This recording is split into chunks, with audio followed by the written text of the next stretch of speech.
Buenas tardes, chicos. Vamos a arrancar con el trabajo práctico número 2, que son interacciones medicamentosas. La que le habla es la médica veterinaria Bárbara Capelo.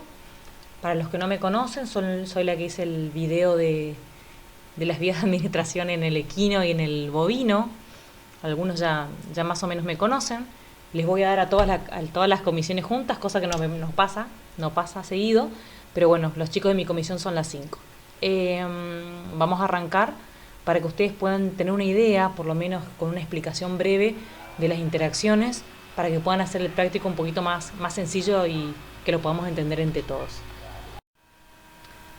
Bueno, como siempre yo les aclaro a los chicos o a mis alumnos, lo importante de todo siempre cuando vamos a arrancar un tema nuevo es conocer como la definición y entenderla. Eso es lo primordial. Entonces, si quiero saber qué son las interacciones medicamentosas, tengo que decir que es la modificación de la acción farmacológica de un fármaco o una droga por otro, dado de manera simultánea o con un breve intervalo. Entonces, tenemos que tener en cuenta que muchas veces nosotros, cuando hagamos tratamientos para nuestros pacientes, en nuestra terapia, vamos a utilizar más de una droga o más de un fármaco, porque vamos a estar enfrentándolos o a patologías diversas o patologías complejas que tenemos que tratar de solucionar y de sanar nuestro paciente. Entonces, vamos a tener que tener en cuenta cómo se relacionan esas drogas y qué interacciones medicamentosas van a tener, qué podemos hacer y qué no. Cuando hablamos de las interacciones, va a haber factores que las van a modificar o hay que tenerlos en cuenta. Factores, tanto como vemos ahí a la izquierda, relacionados con el animal, o factores hacia la derecha, relacionados con la administración del fármaco. Cuando voy a hablar de factores relacionados con el animal, principalmente nosotros, siendo médicos veterinarios, tenemos que tener en cuenta la especie. No va a ser lo mismo que yo trabaje con un caballo, pura sangre de carrera, que trabaje con perros, o sea, caninos o felinos, o esté medicando un bovino o un ovino. Eso obviamente va a tener factores diferentes, porque los metabolismos de esos animales no son los mismos. Ni siquiera la parte digestiva es igual. Algunos son monogástricos, otros son poligástricos, unos son omnívoros, carnívoros, otros son herbívoros. También hay que tener en cuenta si tiene algún estado patológico. A ver, el animal que yo estoy tratando, ¿tiene una enfermedad renal? ¿Tiene una insuficiencia hepática? ¿Qué tipo de patologías tiene? ¿Cómo están sus órganos que están preparados para, por ejemplo, el hígado metabolizar los fármacos, el riñón preparado para eliminar esas drogas también, si está preparado o no? Otra cosa a tener en cuenta, el pH urinario. También me va a modificar debido a la ionización que va a tener la droga. Volvemos a lo de la alimentación. Recién habíamos dicho algo de ser herbívoro o carnívoro, pero también podría tener en cuenta esa alimentación. ¿Es de un cachorrito y toma leche o es de un animal adulto? O lo mismo, por ejemplo, con un caballo. ¿Ese potrillo consume leche, está lactando? Eso sería muy importante a tener en cuenta. Y también otro factor es la edad. Obviamente, la edad juega un rol fundamental, primero por lo que dijimos recién, la alimentación. Y también porque sabemos que aquellos individuos que son gerontes, o sea, son adultos, todo su metabolismo también se encuentra muchas veces retardado y la eliminación de las drogas no siempre tiene la misma velocidad. Esos serían los relacionados con el animal. Hablando de los relacionados con la administración del fármaco, primero hay que ver qué vía de administración utilicé yo. Habíamos visto ya en la clase pasada, intramuscular, cuánto demora, la diferencia con las subcutáneas o la diferencia con las endovenosas. Y también el intervalo entre el suministro de una droga u otro, cuánto tiempo pasó. ¿Las administré al mismo momento y por la misma vía? ¿Las administré con 30 minutos de diferencia? ¿Cuánto dura un antibiótico o cuánto dura un analgésico en sangre? ¿Qué vida media tiene? La duración del tratamiento lo mismo. Habíamos dicho que podíamos llegar a tener esta polifarmacia cuando hacíamos tratamientos complejos a algunos de otros pacientes, que nos obligaban a utilizar más de un fármaco, que eso también nos puede pasar. ¿Cuánto va a durar este tratamiento? ¿Durante cuánto tiempo voy a dar estas drogas? Y por último, también tener en cuenta la dosis que voy a utilizar para esas drogas. Todos estos factores tengo que tenerlos en mente de ahora en más cada vez que voy a hablar de un fármaco y me van a ayudar muchísimo a interpretar más adelante los tratamientos que podemos llegar a realizar. Bueno, y cuando hablemos de interacciones medicamentosas, vamos a dividirnos en dos grupos muy grandes. Aquellas interacciones farmacocinéticas y aquellas interacciones farmacodinámicas. Hay que tener en cuenta, chicos, por favor, recordemos esto porque nos va a servir para toda la materia, para toda la carrera y para cada vez que leamos algún fármaco. ¿Qué es farmacocinética y qué es farmacodinamia? Farmacocinética era el ADME, o sea, es la absorción de la droga, la distribución, el metabolismo y la eliminación. ¿Mm? Mientras que la farmacodinamia es el mecanismo de acción por el cual la droga actúa. Y siempre que hablo de mecanismo de acción es a nivel molecular, estoy hablando de receptores, de enzimas, a nivel de membrana, de proteínas. ¿Ah? Farmacocinética, absorción, distribución, metabolismo, eliminación. Farmacodinamia, mecanismo de acción. Seguramente la doc Pamela les habrá resaltado bastante esto en los teóricos. Bueno, dentro de lo que son las interacciones farmacocinéticas, vamos a ver varias. Podemos dividirlas de acuerdo a la fase de movimiento de esta droga dentro del organismo. Por ejemplo, a nivel de la absorción podemos hablar por quelación o combinación química, por alteración de la motilidad gastrointestinal, por modificación del pH y por cambio del flujo sanguíneo. A nivel del transporte y distribución puede ser otra. A nivel del metabolismo o la biotransformación, con inducción o inhibición enzimática. Y otro a nivel de lo que es la excreción renal, a nivel de la reabsorción o secreción tubular. ¿Ah? Como ustedes pueden ver, volvemos a lo mismo. Dentro de farmacocinética, absorción, distribución, metabolismo y eliminación. Y ahora vamos a ver una por separado con algunos ejemplos para que nos quede bien claro. Bueno, vamos a ver el primero, que es farmacocinética a nivel de la absorción.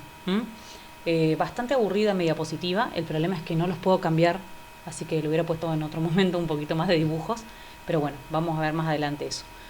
Habíamos dicho que teníamos por quelación o por combinación química, era el primero de las interacciones medicamentosas. ¿Qué ejemplo tenemos acá?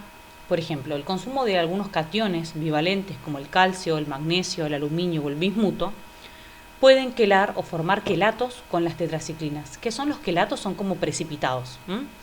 Con las tetraciclinas, que son antibióticos de amplio espectro.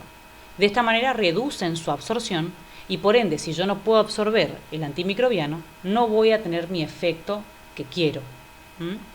¿Qué es lo que pasa para hacerlo un poquito más sencillo? Si yo tengo que dar tetraciclinas, ese individuo, si lo doy vía oral, ese individuo no debería consumir, por ejemplo, leche. Eso sería un ejemplo, porque el calcio va a quelar con la tetraciclina. Otro ejemplo de esto, por ejemplo, es el carbón activado. La famosa como pastilla de carbón negra que ustedes conocen, también viene para los animales, generalmente viene en forma de jarabes, pero también forma quelatos, en este caso, con la aspirina, que es el ácido acetilsalicílico, impidiendo la absorción de esta última, o sea, de la parte o del efecto analgésico o antiagregante plaquetario que yo quiero de la aspirina, no la voy a tener. Lo que sí, eso es como la parte de la desventaja. Si yo tengo un animal que se ha intoxicado con aspirina, en este caso sí es útil, porque dándole ese carbón activado, esa quelación va a ser beneficiosa. Ahora, cuando hablamos a nivel de la absorción, alteración de la motilidad gastrointestinal, tenemos, por ejemplo, aquellos agentes que son catárticos, o sea, que me van a producir una diarrea o van a producir el aumento de la eliminación de la materia fecal con grandes cantidades de líquido, me van a acelerar el paso de los medicamentos a nivel de la luz intestinal. Y obviamente, si yo consumí algo, un medicamento, vía oral, ese alimento va a estar poco tiempo en el intestino y no le va a dar el tiempo para poder absorberse. Entonces va a disminuir su absorción. Ahora, por el contrario, si yo uso algún agente de tipo anticolinérgico, como ser la atropina, va a retardar lo que es el tránsito gastrointestinal y va a favorecer, en este caso, la absorción. ¿Por qué? Porque va a ser más lento el tránsito y ese medicamento va a estar mucho más tiempo a nivel intestinal. Por último, también lo que voy a tener va a ser, por ejemplo, la modificación del pH. Y eso es lo donde más ejemplos van a poder encontrar. ¿Se acuerdan? Seguramente la doctora les habrá hablado de lo que es el pK de la droga, que es el pH en donde la droga tiene el 50% ionizado y el 50% no ionizado. Entonces, cada droga tiene su pK. Y si yo doy, por ejemplo, una droga que se absorbe muy bien en un pH ácido, como ser el ketoconazol, yo sé que si lo doy oral, por ejemplo, en un monogástrico, al tener bajo mi pH a nivel gástrico, se va a absorber muy bien. Ahora, pero si ese paciente estaba teniendo un tratamiento para las úlceras, por ejemplo, con algún antiácido, ese pH va a estar variado a nivel gástrico y no se va a producir la absorción de este fármaco. Bueno, ahora vamos a hablar algo de lo que es a nivel del transporte y la distribución. Antes de entrar en el diagrama que se ve ahí, tenemos que recordar lo que le habrá dicho la doctora Pamela en los teóricos. Cómo era que se distribuían estas drogas a nivel del organismo, generalmente a través de lo que es el torrente circulatorio y unido a proteínas. Todas las moléculas y el fármaco que va a estar unido a la proteína es un fármaco que en ese momento no ejerce su acción. El fármaco que ejerce su acción o tiene efecto es el fármaco libre. Eso sí podemos ver ahí abajo. Vemos un vaso sanguíneo, un montón de proteínas y el fármaco unido y fármaco libre. El fármaco que va a estar unido es el que no va a ejercer su acción y el fármaco libre es el que sí va a tener efecto. ¿Qué es lo que pasa? Hay una relación y un equilibrio entre lo que es fármaco libre y fármaco unido, donde se van equilibrando. Mientras yo voy usando fármaco o droga que se encuentre libre, se va a ir desprendiendo otra parte de lo que son las proteínas, generando un equilibrio.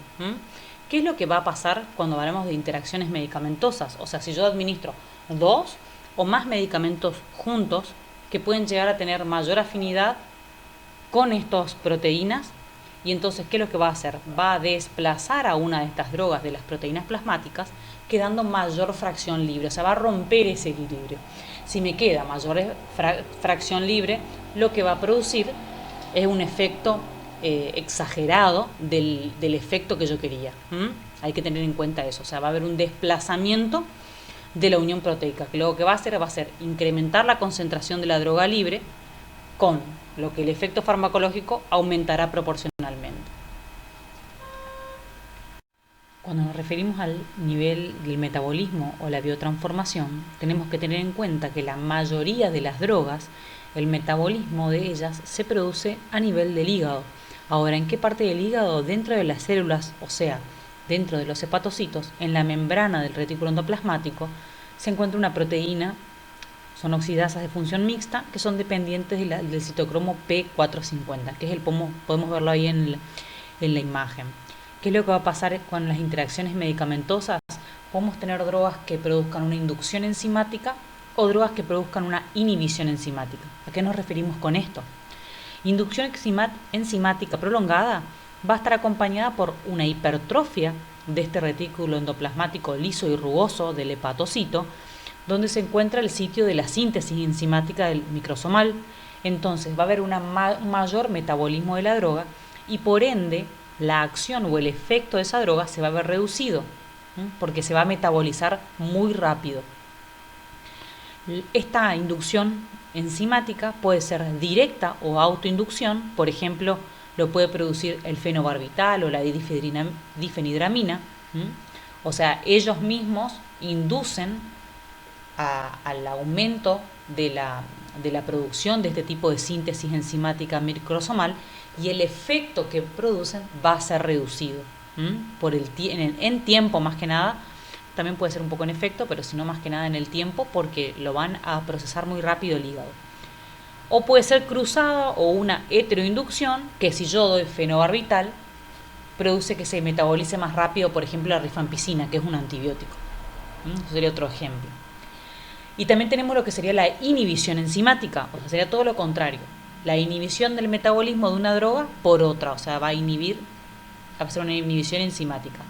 Va a llevar a la disminución del clearance de la primera, prolongando la vida media y acumulación de la droga. O sea, lo que va a hacer es que yo, dando una droga, produce la inhibición enzimática de el metabolismo de otra droga X, aumentando su vida media y disminuyendo el clearance.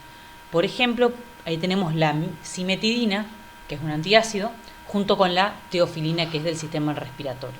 Ese sería otro tipo de ejemplo que podríamos llegar a ver, la inducción enzimática y la inhibición enzimática. Bueno, y vamos a llegar al último de las farmacocinéticas, que es la interacción a nivel de la excreción renal. Recuerden que así como habíamos hablado que a nivel hepático era la mayor metabolización de las drogas se producía ahí, la mayoría de las drogas se pueden eliminar a través del riñón y de la orina. El grado de ionización de muchos fármacos depende del pH del medio en el que se encuentran. solo se van a reabsorber las formas no ionizadas de las drogas, o sea, las que tengan efecto. Es por ello que el pH de la orina a nivel tubular es importante para la excreción de muchas de estas drogas. Entonces, si hablamos de la reabsorción tubular, y va a depender del pK de la droga y del pH de la orina, por ejemplo, si yo tengo una droga que es ácida y yo quiero eliminarla, o sea, quiero que no se reabsorba, lo ideal sería tener un pH de la orina que sea alcalino. La puedo alcalinizar dando, por ejemplo, bicarbonato de sodio. Y si tengo lo contrario, o sea, si tengo una droga cuyo pK es base débil, debería usar algo para acidificar mi orina y así evitar esta reabsorción tubular y aumentar la excreción de esa droga. Generalmente con cloruro de amonio puedo llegar a acidificar esa orina. Y otro de los tipos que tenemos a nivel de la excreción renal también puede ser a nivel de la secreción tubular. Muchas de las drogas son eliminadas por un transporte de tipo activo hacia la orina, pero muchas veces se han producido drogas que queremos utilizarlas para prolongar la vida media de ciertos medicamentos que son beneficiosos. Por ejemplo, las penicilinas, que son antibióticos. Se ha creado el Probenecid, que lo que hace es disminuir la eliminación de las penicilinas por parte del riñón, aumentando la vida media de estas drogas y potenciando así su efecto. Muchas de ellas a veces pueden ser lo contrario, o sea, la cimetidina, por ejemplo, disminuye la secreción tubular de las procaínas y de sus metabolitos activos. Entonces ahí vemos como ciertas drogas pueden tener interacciones también a nivel de lo que es la secreción tubular. Bueno, eso serían lo que serían las interacciones farmacocinéticas. Ahora vamos a ver algunas de las interacciones que son de tipo farmacodinámicas. Vamos a tener, por ejemplo, a nivel del receptor podemos decir que puede ser agonista o antagonista. Seguramente la doctora Pamela también les nombró algo de esto en el teórico. Cuando hablamos que una droga es agonista, decimos que es aquella droga que posee afinidad con ese receptor, o sea, le gusta estar unido a ese receptor y tiene eficacia. Eso significa que una vez que se une al receptor, esa unión tiene una respuesta y produce un efecto. Eso lo podemos ver en el primer dibujito a la izquierda. Viene el agonista, la droga se une a su receptor, tiene afinidad, le gusta estar ahí unida y tiene eficacia. Va a producir un efecto luego de unirse a ese receptor. Y después tenemos aquellas drogas que pueden ser antagonistas. Antagonista va a ser la droga que sí posee afinidad, o sea, le gusta a esa droga unirse a ese receptor. Lo que no tiene es eficacia o actividad intrínseca. Una vez que él interactúa con ese receptor, no va a producir ningún efecto. Es decir, que son drogas antagonistas, aquellas que unidas al receptor lo van a ocupar, lo van a bloquear, pero no va a desencadenar ningún efecto y es el que vamos a ver hacia la derecha. El antagonista, la droga, se une al receptor por afinidad, pero no genera ningún efecto luego de haberse unido. Bueno, y en este caso vamos a tener interacciones, pero ya de tipo farmacodinámicas a nivel del efecto farmacológico. O sea, no vamos a hablar del receptor, sino también de si se pueden cruzar o no los efectos que producen las drogas, por más que actúen en diferentes receptores. O sea, este tipo de interacción ocurre cuando dos o más fármacos, actuando por diferentes mecanismos o tal vez sobre diversos receptores, producen efectos que se pueden o sumar o se pueden antagonizar entre sí. Uno de los ejemplos es un AINES, que es un antiinflamatorio no esteroide, que lo que hace es disminuir la producción de prostaglandina, junto, por ejemplo, con diuréticos de alta eficacia, porque esos diuréticos van a necesitar esa vasodilatación a nivel de las nefronas y por ende se van a ver disminuidos los efectos. En ese caso va a ser como contradictorio. O también puedo pensar, por ejemplo, las benzodiazepinas, que son ansiolíticos junto con, o tranquilizantes menores, junto con opioides, que ambos son depresores del sistema nervioso central. Entonces va a tener un efecto sumado, un efecto que puede llegar a ser perjudicial. También tengo que tener en cuenta que muchas de estas interacciones farmacodinámicas a nivel del efecto farmacológico se utilizan con los antibióticos para pasar de una droga que puede llegar a ser bacteriestática, usándola ella solamente, a ser bactericida cuando la uso junto con otra droga, o ampliar el espectro de acción de esos antibióticos usándolos juntos, por más que actúen en diversos receptores o sitios de acción. Bueno, ¿en qué va a consistir este trabajo práctico número 2? Ustedes pueden leer o reescuchar lo que yo les envié recién en el video, que era un poco para hacerlo un poco más didáctico. También pueden leerlo tanto del Rubio como del Malgor. Este tema lo pueden leer varias veces para interpretarlo. Y la consigna es la siguiente. Van a leer detenidamente los prospectos de los medicamentos adjuntados en las plataformas virtuales que están bajo el nombre de trabajo práctico número 2. Hay diferentes prospectos de medicamentos que son muy utilizados en la veterinaria. Yo les recomiendo a ustedes que los lean a conciencia, todos los prospectos completos, que también a ustedes le van a ir dando una idea de las nuevas drogas, los nuevos nombres, las nuevas terminologías. Y me gustaría que vean dentro de cada prospecto cuál es el principio activo, o sea, cuál es la droga que me va a producir un efecto, así ya lo voy reconociendo. Luego ver si tiene interacciones medicamentosas. Y después también me interesa reconocer si estas interacciones van a ser de tipo farmacocinéticas, en la absorción, distribución, metabolismo o excreción, o en las farmacodinámicas, si es agonista o antagonista. Eso me interesaría mucho que ustedes puedan llegar a establecerlo dentro de los prospectos que les vamos a mandar. Una vez que terminen eso, chicos, tienen que enviarlo en formato Word al mail de la comisión que les tocó a cada uno. Traten de poner en el asunto trabajo práctico número 2 y si puede ser, calculo que a todos los profes les va a servir esto, que en el nombre del archivo digo trabajo práctico número 2 y su nombre y apellido. Entonces así lo podemos ir agendando y guardando mucho más fácil. Así que, bueno, espero que les guste y nos vamos a ver en las próximas clases. Cualquier duda que tengan siempre nos escriben a los mails de la cátedra. Así que, bueno, les mando saludos a todos. Chao.